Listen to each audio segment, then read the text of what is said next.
Hi guys. So we are carrying on with our series on values. So these aren't rules that Journey Church upholds. These are values that we consider things that are important, that we want to be known for and we want to stand out for. So today we're talking about our value of wholeness, or being a whole person. Now that might already provoke some kind of thoughts in you. Wholeness is quite a popular concept at the moment. If you look at the health and wellness industry, it's kind of everywhere out there. But I want to tell you, it's not a new concept. It's an ancient truth that has begun with the very first humans, and actually even before that, because it began with God. So we know that God is perfect, He is complete, and He is whole. And we can read in the creation account how when He created humans, He made them in His image. So He created them as good and whole. And they lived that out by living in right relationship with God, in right relationship with themselves, in right relationship with each other, and in right relationship with the world around them. And I think you know the story after that, okay? The snake, the apple, maybe some questionable or poor life choices that moved us away from that original plan. But thankfully we have a loving God who has already started in motion the process of getting us back to that original place. So wholeness is a big topic, literally. So trying to whittle this down into a less than 10-minute talk is really quite difficult. So what I'm going to share with you is just a little bit about my personal journey in how my thoughts have developed around this topic, and hopefully there's something in there that you can relate to. So it is complicated. So for the first time ever, I am going to embrace the whiteboard. This is Rafi's whiteboard, and just use some very simple, crude illustrations to help illustrate what I mean. So first of all, let's start with me as a teenager. Before I knew about Jesus, here's me, perfectly happy, no real issues or anything. And then I heard about the message of Jesus and I said, that sounds good, I want in, I'm all in. And I became aware of something called my soul. Here's my soul. And then as I read more in the Bible, I started to read about all the verses about the heart in the Bible. And I thought, well, that's something to do with my physical body. The heart is an organ.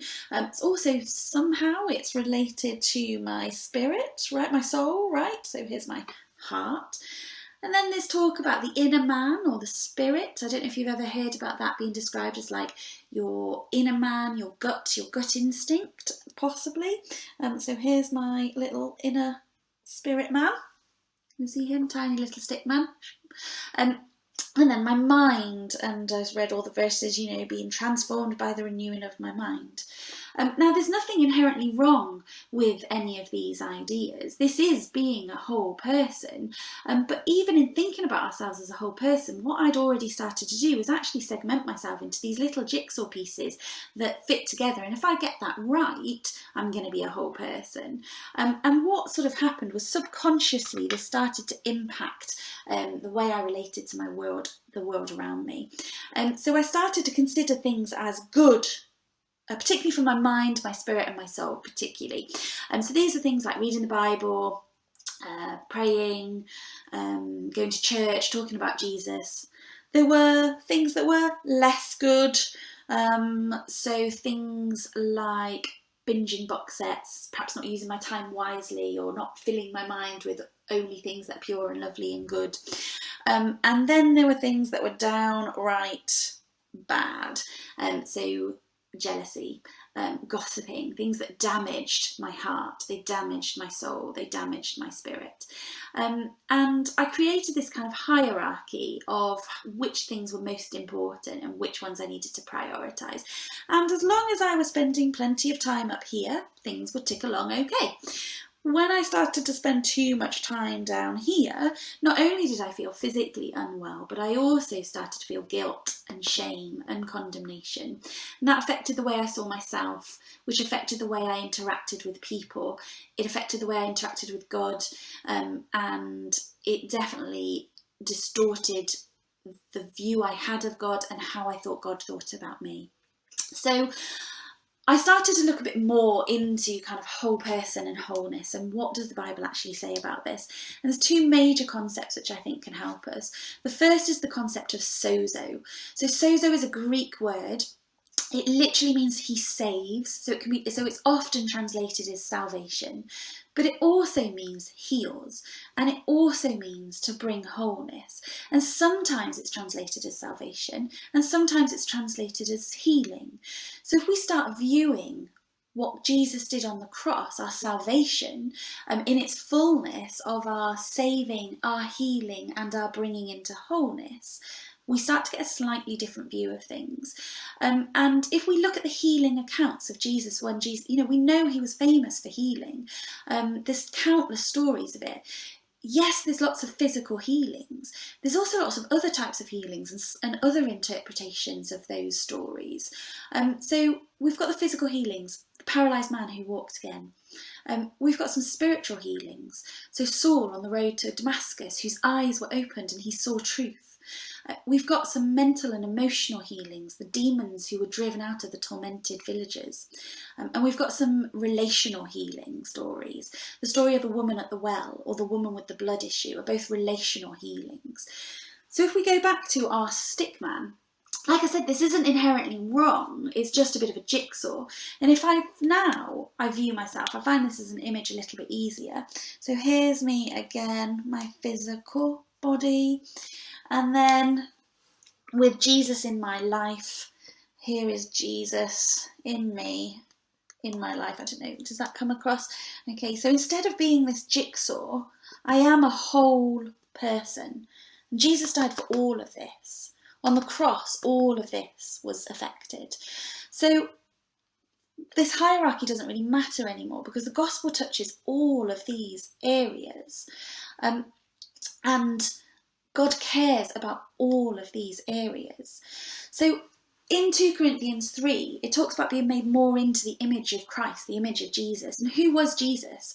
Well, he was fully God, wasn't he? And we've talked about how God was complete and whole. So Jesus is complete and whole. And if we are being made more into his image, then we are being made more complete and whole. So the first concept was the sozo. And the second concept I've been reading about is this idea of a past, present and future salvation, or our salvation being past, present and future. So remember, our salvation is our sozo, it's our saving, our healing and our wholeness. The past bit, it was done by Jesus on the cross, it's guaranteed, it is promised. We are now living in this present bit where we are being transformed more into Jesus, more into a Christ-like person. And this is the process that we're going through. So it's not in our own effort, it's in partnering with the Holy Spirit. He does the work.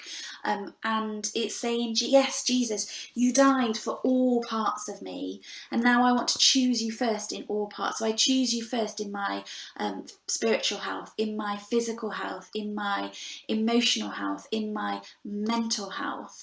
And when I say choose him first, I'm not talking about some magic 8 ball that we kind of shake up and go, what shall I have for my tea? Jesus, magic 8 ball, steamed fish and veggies.